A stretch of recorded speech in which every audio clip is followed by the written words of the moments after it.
Hello la famille, c'est votre humble servante Esther la Merveille, l'avocat des artistes dans votre nouvelle émission Parlons d'art. Aujourd'hui, nous allons prendre le volet religion pour parler de la pandémie du coronavirus selon lesquels ça sera une colère de Dieu. Nous avons notre invité du jour qui va se présenter de lui-même et nous donner son avis. Bonjour monsieur. Bonjour madame. C'est un plaisir de vous recevoir dans notre émission.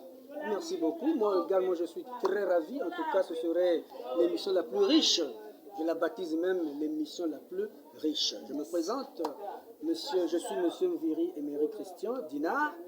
Je suis maître dans une école quelque part. Je suis observateur. Et je suis missionnaire dans une église quelque part.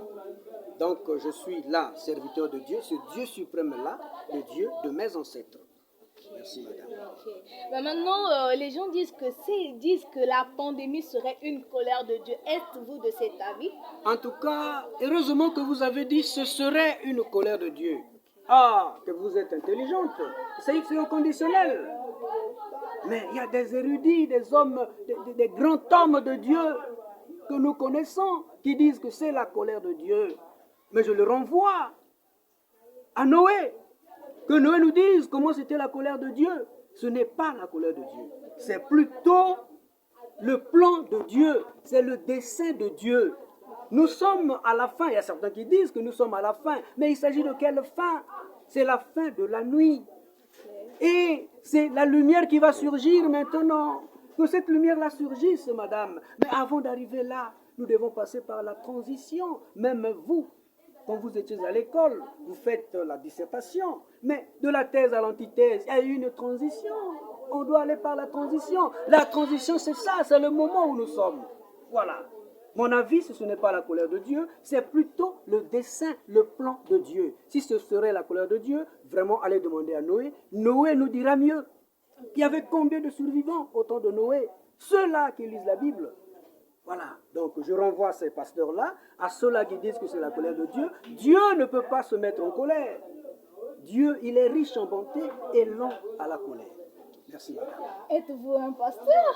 Bon, je ne suis pas pasteur, je suis un religieux, je suis un missionnaire de Dieu, ce Dieu suprême, ce Dieu qui a créé les cieux et qui a créé la terre. Ce Dieu-là, le Dieu de mes ancêtres.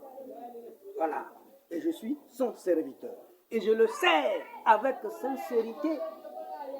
Voilà, je ne suis pas pasteur, je ne suis pas prophète, je ne suis pas non plus apôtre, je ne suis encore moins évangéliste, je ne suis pas docteur, mais je suis un missionnaire de Dieu.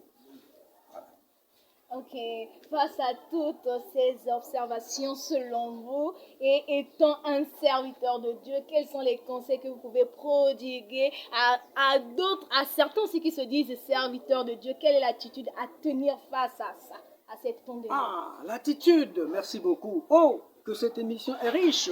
L'attitude serait que les hommes soient réellement spiritualistes. Que les gens ne soient pas matérialistes. C'est la matière.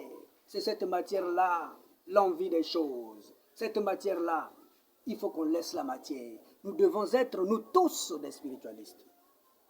Que les hommes soient altruistes et non égoïstes. Mais voilà l'égoïsme. C'est ce qui se passe actuellement. Voilà, madame. Ok, nous sommes arrivés à la fin de cette interview. Quel est votre dernier mot et un petit résumé pour faciliter la bonne compréhension de les personnes qui nous suivent? Le résumé serait que les hommes soient spiritualistes, que ce n'est pas la colère de Dieu, c'est plutôt le plan de Dieu. Nous sommes à la fin de quelque chose et le début d'une autre. Mais avant d'arriver là-bas, il faut qu'il y ait une transition. Mais dans la sincérité, madame, il faut que les gens soient sincères. C'est ça. C'est ça mon dernier mot. Okay. La sincérité. Ok. Et voilà, nous sommes arrivés à la fin de cette petite interview. C'était moi, votre avocat des artistes, Esther la Merveille. Likez cette vidéo et partagez cette vidéo pour avoir plus d'informations et avoir la connaissance. Son avis, monsieur? Monsieur Dinard, l'ami de tous les enfants. Ok, donc comme vous avez entendu, donc écoutez et ça va beaucoup nous instruire et beaucoup nous faire comprendre sur certaines réalités spirituelles. Bisous, bye bye.